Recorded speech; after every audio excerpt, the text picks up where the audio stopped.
Students, देखिए, मेरे इस चैनल पर आप पहली बार आप ये देख रहे होंगे और बहुत से लोगों को ये पसंद भी आएगा।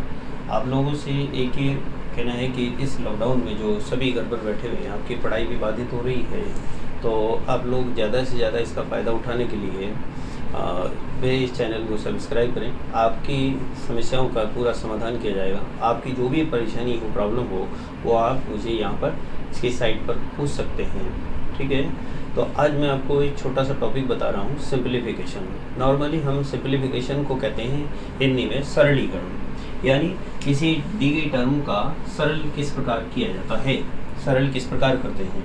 ठीक है, तो सिंप्लीफिकेशन में एक रूल आता है, जो सबसे पहले जो रूल जो हमने पढ़ा होगा नॉर्मली, कि आप कहते हो बॉड मास कहते हैं, तो वो बॉड मास नहीं, वी बॉड मास होता है। वी बॉड मास यानी इसमें शब्द आते हैं यहाँ पर वी, BODMAS।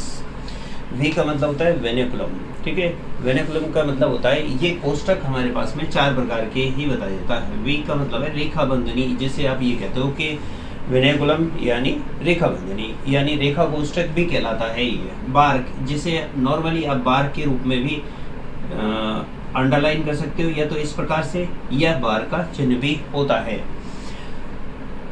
दूसरा आता है बी का मतलब होता है कोष्टक। अब यहाँ कोष्टक में जो सॉल्व करना होता है, सबसे पहले छोटा, फिर उसके बाद में मझला और उसके बाद में बड़ा, ये ब्रैकेट्स कहलाते हैं। ऑफ मीन का है, ओ से मतलब है ऑफ, ऑफ यानी का। ये आपके लिए इन ब्रैकेटों को हल करने के लिए कहेगा, ऑफ मीन का, ब्रैकेट्स का। डी से मतलब होता है डिवीजन, डिवीजन यानी भाग, भाग देना। ठीक है, भाग की प्रक्रिया पहले करेंगे, फिर इसके बाद में आता है एम से कहलाता है ये मल्टीप्लिकेशन, यानी गुणा करना। गुणा का चिन्ह कम में लेंगे। ए फॉर एडिशन कहलाता है, एडिशन यानी प्लस। ये मल्टीप्लिकेशन, ये तो आपका डिवीजन, ये मल्टीप्लिकेशन और ये एडिशन, और एस लास्ट में आता है सब्ट्रैक्शन, घटाना। ठीक है, ये आपके 4 जो नॉर्मली ऑपरेशन जो हैं, ये हम काम में लेते हैं, लेकिन इन ऑपरेशनों के बारे में हम कम ज्ञान रखते हैं। ये तो हम काम में ले लेते हैं, लेकिन इसका ऑर्डर भी हम कई बार भूल जाते हैं। सपोज करेंगे छोटी सी क्लास में अगर आपको कहीं कोई टर्म दे रखी हो, 2 - 3 + 4 - 5 + 3 + 2, ये आपको एक टर्म दे रखी है। इसमें कोष्टकों का और बार का प्रयोग जो किया जा रहा है वो इस प्रकार है। सपोज करिए कि यहाँ आपको एक कोष्टक छोटा लगाकर इसने बार लगा रखा है, फिर इसमें इसने मझले कोष्टक का यहाँ प्रयोग किया है, और इसके अंदर यहाँ पर आकर इसने बड़े कोष्टक का प्रयोग कर दिया। इस जगह चिन्ह आपके भाग का दे रखा है, और यहाँ मान लिया कि इनटू का दे रखा है। ये आपको एक नॉर्मल संख्या दे रखी है, जिसमें आपको तीनों चारों चिन्ह का प्रयोग कर दिया मैंने, और ब्रैकेट्स बता दिए। अब इसको सॉल्व करना थोड़ा सा कठिन का क्या होता है, तो यहाँ आप क्या सॉल्व करोगे कि 2 - 3 पहले सॉल्व करेंगे? नहीं, पहले क्या सॉल्व करेंगे हम? बार के चिन्ह को, यानी ये कहता है वेनेकुलम की रेखा बंधनी, यानी रेखा कोष्टक। कोष्टक 4 हो गए अब हमारे पास में, कौन कौन से हो गए? एक तो रेखा बंधनी, और एक छोटा, मंझला और बड़ा। तो सबसे पहले बार सॉल्व होगा। बार का सॉल्यूशन होता है यहाँ पर 3 - 2, 3 - 2 ही रह जाएगा। ऐसा क्यों हो जाएगा भाई? ये पूछने की बात है कि ऐसा क्यों हो गया।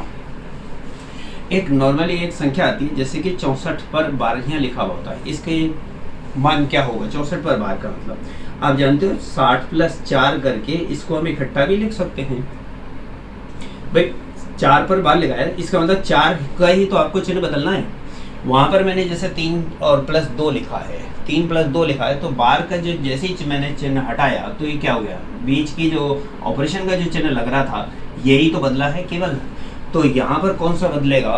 64 को मैं 60 + 4 लिख सकता हूँ। इस बार चिन्ह को मैं पूरे पे लगा सकता हूँ, तो बार चिन्ह बदलेगा किसको?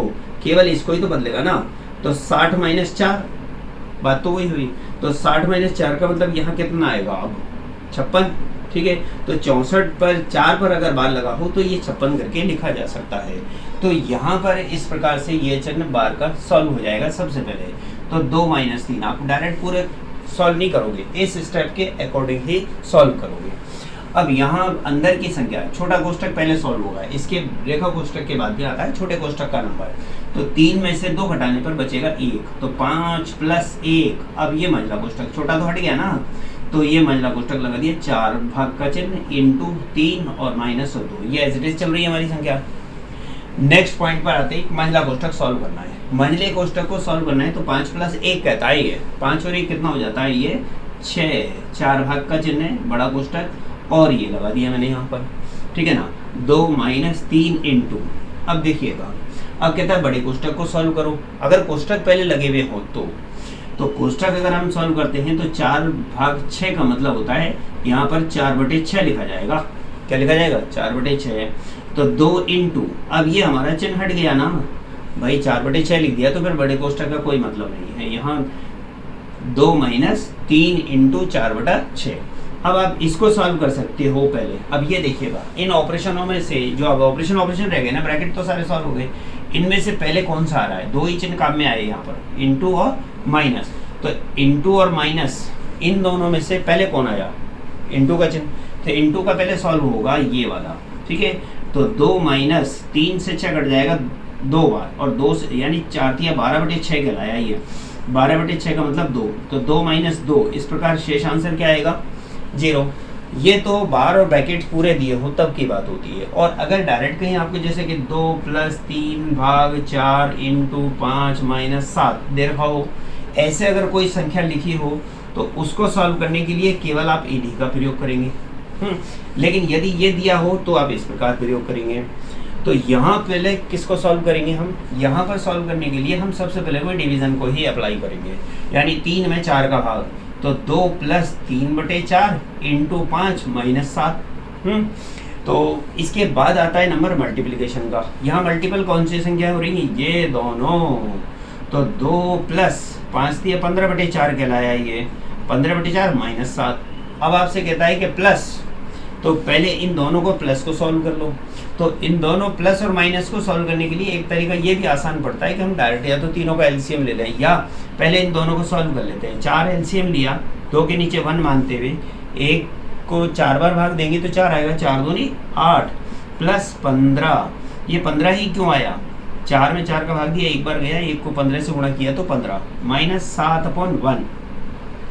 अब देखिएगा नीचे क्या है संख्या आपके पास में, 4 और 1 का एलसीएम बना 4, तो ऊपर संख्या होगी 15 और 8 23, माइनस 1 से 4 में भाग गया 4 बार, 4 को 7 से गुणा किया 28, 4 7 28, तो 23 - 28 घटाने पर कितना बचेगा यहाँ पर, -5/4। इसका ये सॉल्यूशन आएगा, ठीक है। तो ये इस प्रकार सॉल्व होता है और ये इस प्रकार सॉल्व होता है।